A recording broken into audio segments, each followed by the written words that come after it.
அன்பானவர்களே, யாருடைய வாழ்க்கையில தான் துயரம் இல்லை, கவலை இல்லை, துக்கம் இல்லை, கடவுளே இல்லைன்னு சொல்றவங்க கூட கஷ்டப்படுறாங்க. ஆனா நீங்களும் நானும் இந்த 1 மினிட் ப்ளீஸ்ல ஏசப்பா பேசுகிற வார்த்தையை மனதார நம்புறதுனால நிச்சயமா இந்த வார்த்தை உங்க வாழ்க்கை நிறைவேறும். அது என்னன்னு வாசிக்கலாமா? ஏசாயா 60ஆம் அதிகாரம் 20ஆம் வசனம். கர்த்தரே உனக்கு நித்திய வெளிச்சமாயிருப்பார், உன் துக்க நாட்கள் முடிந்து போம்.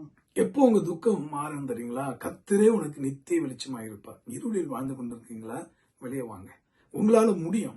இன்னைக்கு உங்களையும் குடும்பத்தையும் பாதித்து கொண்டிருக்க அந்த இருளாகிய வியாதி, கவலை, துக்கம் எல்லாவற்றையும் மாற்றி சந்தோஷம், மகிழ்ச்சிங்கிற வெளிச்சத்தால் நிரப்ப கர்த்தர் வல்லவர். நம்புறவங்க என்னோட சேர்ந்து ஜெபிக்கலாமே. ஜெபம் என்கிற வெளிச்சம் உங்க மேல் கடந்து வருவதாக. அன்புள்ள ஆண்டவரே, இந்த வார்த்தைபடியே யார் யாரெல்லாம் துக்கத்துல இருக்காங்க உங்களுக்கு தெரியாப்பா.